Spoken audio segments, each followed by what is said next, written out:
नमस्कार, हर्ष न्यूज की तेज गति वाली बुलेटिन छत्तीसगढ़ रफ्तार में आपका स्वागत है। चलिए शुरू करते हैं क्षेत्रीय खबरों की तेज बुलेटिन छत्तीसगढ़ रफ्तार।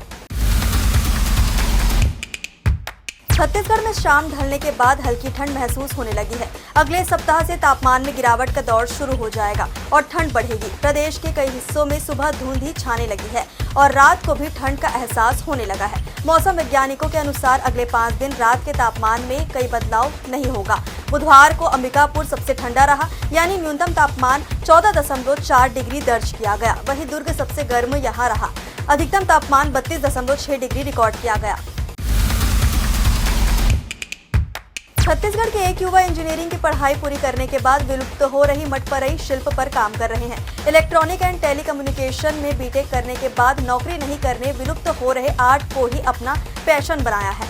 अब वे हर महीने 40 से 50 हजार रुपए कमा रहे हैं। साथ ही मटपरी शिल्प को आगे बढ़ाने का काम कर रहे हैं। रायपुर के राज्योत्सव में लगे हस्तशिल्प स्टॉल में इनके आर्ट वर्क को लोगों ने पसंद किया और खरीदा भी।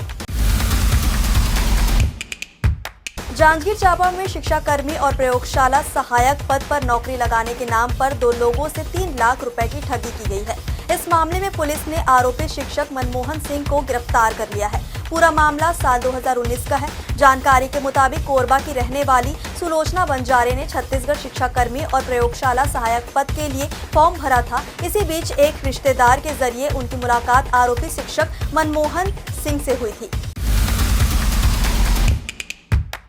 दुर्ग कलेक्टर ऋचा प्रकाश चौधरी ने संदीपनी बालक आवासीय छात्रावास फरीदनगर कोहका भिलाई के अधीक्षक धर्मजीत साहू की सेवा समाप्ति कर दी है। साहू के खिलाफ शिकायत मिलने पर कलेक्टर ने उनसे जवाब मांगा था। जवाब संतोषजनक नहीं मिलने पर उनकी संविदा सेवा समाप्त करने की कार्रवाई की गई है। जानकारी के मुताबिक संदीपनी बालक आवासीय छात्रावास फरीदनगर कोहका भिलाई में बड़े पैमाने पर भ्रष्टाचार की शिकायत कलेक्टर और जिला मिशन संचालक समग्र शिक्षा कार्यालय दुर्ग में की गई थी, जिस पर कलेक्टर ने संज्ञान लिया। बिलासपुर में छठ महापर्व के पहले दिन अरपा नदी स्थित छठ घाट दियों और आकर्षक लाइटिंग से सजकर तैयार है। बुधवार को छठ व्रतियों ने खरना के साथ निर्जला रहकर उपवास रखा और शाम को छठी मैया के लिए खास प्रसाद तैयार किया। गुरुवार की शाम छठ व्रती डूबते सूर्य देव को अर्घ्य देंगे। अरपा नदी के छठ घाट में भीड़ को देखते हुए ट्रैफिक पुलिस ने रूट प्लान तैयार किया है। इसके तहत दोपहर 2 बजे से शुक्रवार सुबह 11 बजे तक इस मार्ग पर भारी वाहनों की आवाजाही बंद रहेगी। छत्तीसगढ़ राज्य स्थापना दिवस के अवसर पर आयोजित 3 दिवसीय राज्योत्सव के समापन और राज्य अलंकरण समारोह के अवसर पर मुख्य अतिथि उपराष्ट्रपति जगदीप धनखड़ शामिल हुए।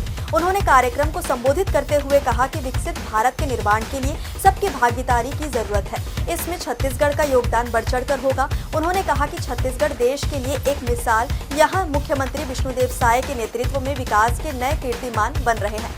इस मौके पर उन्होंने राज्य अलंकरण से सम्मानित सभी विभूतियों को बधाई देते हुए कहा कि छत्तीसगढ़ के 36 सम्मान, जिन्हें देखकर मुझे ऊर्जा मिली है।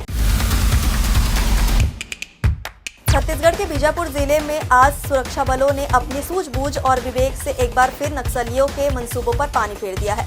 सुरक्षा बल के जवानों ने आज घने जंगल में 2 आईईडी बम बरामद कर उन्हें मौके पर ही सतर्कता पूर्वक और सुरक्षित ढंग से नष्ट कर दिया है। बता दें, नक्सलियों ने जवानों को नुकसान पहुंचाने के इरादे से आईईडी प्रेशर स्विच सिस्टम से प्लांट किया हुआ था। ग्रामीणों पर भी इसकी चपेट में आने से जान का खतरा बना रहता है। हाल ही में राजधानी स्थित मेकाहारा अस्पताल के हड्डी रोग विभाग के ओटी में आग लग गई थी। इस दौरान बड़ी मुश्किल से मरीजों और डॉक्टरों का रेस्क्यू किया गया था। इस घटना के बाद फायर सिस्टम के मेंटेनेंस के लिए तत्काल बजट की अनुमति मिल गई है। प्रबंधन अस्पताल के फायर फाइटिंग सिस्टम को दुरुस्त करने में जुट गया है। इसके अलावा अस्पताल में फायर सिस्टम का ऑडिट भी किया जाएगा। बिलासपुर के छत्तीसगढ़ आयुर्विज्ञान संस्थान में डीन पद को लेकर विवाद बढ़ गया है। हाईकोर्ट के आदेश के बाद निलंबित डीन डॉक्टर के सहारे ने फिर से पदभार ग्रहण किया, जबकि शासन के आदेश पर डॉक्टर रमनेश मूर्ति बतौर डीन काम कर रहे हैं। विवादों में घिरे सिम्स के डीन पद को लेकर शासन ने एक पखवाड़े बाद भी स्थिति साफ नहीं की, जिससे सिम्स का कामकाज तो प्रभावित हो ही रहा है और कर्मचारी भी पशुपेश में है। छत्तीसगढ़ रफ्तार की आज की बुलेटिन में बस इतना ही। अपने आसपास की खबरों से जुड़े रहने के लिए हमेशा बने रहें हर्ष न्यूज के साथ। नमस्कार।